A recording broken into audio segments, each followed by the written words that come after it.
नमस्कार, मैं डॉक्टर श्रद्धा वशिष्ठ आपका सबकी शिक्षा में बेहद स्वागत करती हूँ।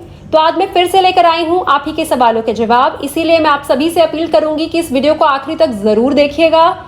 मेरे आत्मविश्वास को बढ़ाने के लिए इस वीडियो को लाइक जरूर करिएगा और केंद्र विद्यालय से संबंधित अधिक से अधिक इन्फॉर्मेशन पाने के लिए सबकी शिक्षा को सब्सक्राइब जरूर करिएगा।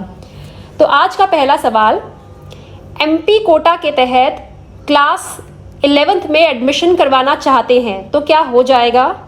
तो इसका जवाब है जी नहीं। एमपी कोटा के तहत एडमिशन सिर्फ क्लास 1 टू क्लास 9th तक ही होता है। 10th, 11th और 12th में एमपी कोटा के तहत एडमिशन नहीं होता है। आज का दूसरा सवाल, हमारा बड़ा बेटा केंद्र विद्यालय में पढ़ रहा है तो क्या छोटी बच्ची के दाखिले में हमें कोई प्राथमिकता मिलेगी? तो इसका जवाब है जी नहीं। केंद्र विद्यालय में कोई भी सिबलिंग कोटा नहीं है। आपकी छोटी बच्ची को जैसे बाकी बच्चे अप्लाई कर रहे हैं वैसे ही अप्लाई करना पड़ेगा। आपकी छोटी बच्ची को प्राथमिकता नहीं मिलेगी। आज का तीसरा सवाल, क्लास 1 के क्या ऑनलाइन फॉर्म भरे जा चुके हैं? यह सवाल बहुत ज़्यादा पूछा जाता है। मुझे लोगों ने यह भी बताया कि बहुत से यूट्यूब चैनल्स में बताया गया कि क्लास 1 के फॉर्म निकल गए हैं और फॉर्म भरने की लास्ट डेट ये है, और या फिर डेट बता दी कि इस डेट को फॉर्म निकल रहे हैं। तो मैं आपको बताना चाहूंगी, पहली बात तो क्लास पहली के फॉर्म अभी तक नहीं भरे हैं।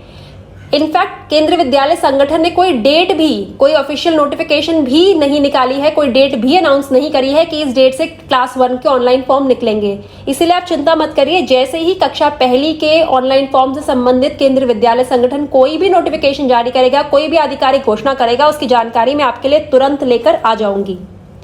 आज का चौथा सवाल, किन कक्षाओं में एडमिशन के लिए टेस्ट होता है? यह सवाल भी बहुत ज़्यादा आता है कि हमारी बच्ची ने क्लास 3rd में एडमिशन लेना है केंद्र विद्यालय में, क्या उसका टेस्ट होगा? हमारे बच्चे ने केंद्र विद्यालय में कक्षा 7वीं में एडमिशन लेना है, क्या टेस्ट होगा? हमारे बच्चे ने केंद्र विद्यालय में कक्षा 9वीं में एडमिशन लेना है, क्या टेस्ट होगा? तो इसका जवाब यह है कि कक्षा 9वीं को छोड़ के केंद्र विद्यालय संगठन के दिशा निर्देश किसी और कक्षा के रिटन टेस्ट के बारे में बात नहीं करते हैं। केंद्र विद्यालय संगठन के जो दिशा निर्देश है उसमें सिर्फ कक्षा 9वीं के रिटन एग्जाम की, कक्षा 9वीं के एंट्रेंस एग्जाम की बात करी है। उसके अलावा किसी भी कक्षा के एंट्रेंस एग्जाम की बात नहीं करी है। इसका मतलब यह है केवल कक्षा 9वीं में दाखिले के लिए बच्चे को पेपर पास करना पड़ेगा। आज का पांचवा सवाल, अगर माता पिता केंद्र विद्यालय से पढ़े हैं, उन्होंने पढ़ाई अपनी केंद्र विद्यालय से करी थी, तो क्या बच्चे को दाखिले में कोई फायदा होगा? तो इसका जवाब है जी नहीं। केंद्र विद्यालय में किसी प्रकार का एल्यूमनी कोटा नहीं है, मतलब कि कोई भी ऐसा कोटा नहीं है जिसके तहत माता पिता अगर उसी विद्यालय से पढ़े हैं तो बच्चे को दाखिले में कोई प्राथमिकता मिले। आपके बच्चे को बाकी बच्चों की तरह ही फॉर्म भरना होगा और उसी प्रकार से आपके बच्चे का दाखिला होगा। आज का छठा सवाल, केंद्रीय विद्यालय संगठन की वेबसाइट कौन सी है?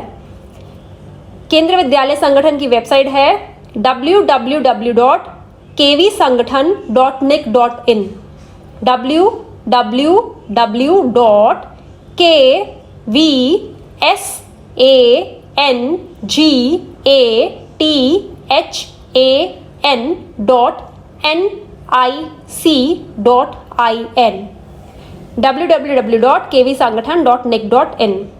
आज का सातवां सवाल, यह सवाल भी बहुत ज़्यादा पूछा जाता है कि क्या मैं दाखिले में अपनी मम्मी का कास्ट सर्टिफिकेट का इस्तेमाल कर सकता हूँ?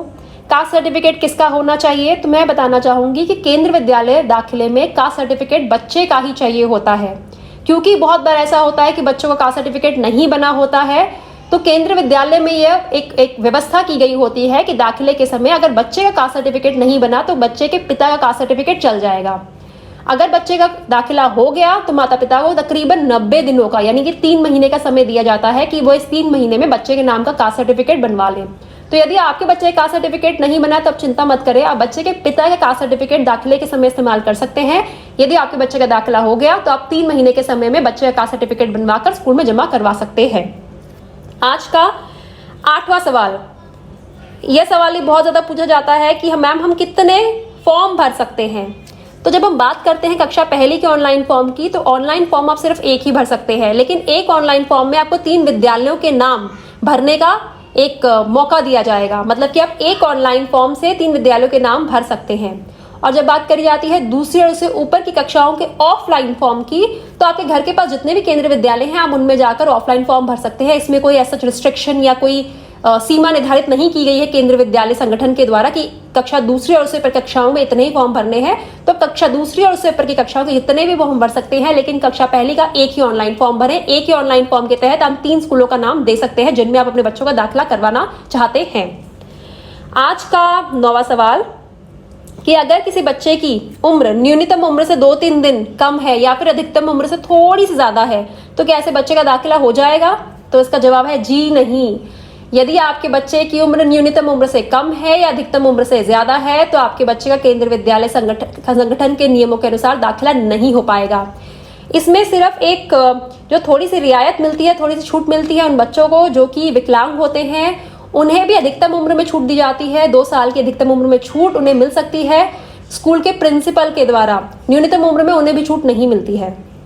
आज का आखिरी सवाल यानी कि आज का 10वां सवाल, किन कक्षाओं में दाखिला ऑफलाइन होगा और किन कक्षाओं में दाखिला ऑनलाइन होगा? केंद्रीय विद्यालय संगठन के दिशा निर्देशों के अनुसार केवल कक्षा पहली में ऑनलाइन दाखिला प्रक्रिया के माध्यम से बच्चों का एडमिशन किया जाता है। उसके अलावा कक्षा दूसरी और उससे ऊपर की सभी कक्षाओं का दाखिला ऑफलाइन मोड के द्वारा किया जाता है। तो यह थे आपके 10 सवालों के जवाब। मैंने कोशिश करी है ज़्यादा से ज़्यादा सवालों के जवाब अपनी वीडियो में लूँ, और आप मुझे बताइएगा कोई और सवाल है जो आप पूछना चाहते हैं तो वो कमेंट नीचे जो कमेंट बॉक्स है आप उसमें लिखिए। कोशिश करूंगी मैं अपनी अगली वीडियो में आपका जवाब दूं, क्योंकि कमेंट्स बहुत सारे आ रहे हैं, बहुत सारे नए लोग सबकी शिक्षा के साथ जुड़ रहे हैं रोजाना, और कमेंट्स की संख्या भी पहले से बहुत बढ़ गई है। तो मेरे लिए मुश्किल होता है सभी कमेंट्स का जवाब लिख के दे पाना।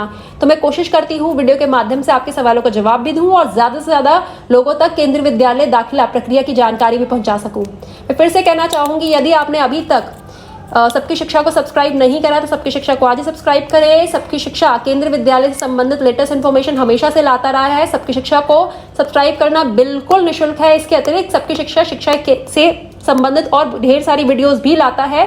सबकी शिक्षा को सब्सक्राइब करना आपके लिए और आपके बच्चे के लिए बेहद लाभकारी रहेगा। अब मुझे डॉक्टर श्रद्धा वशिष्ठ को इजाजत दीजिए। नमस्कार।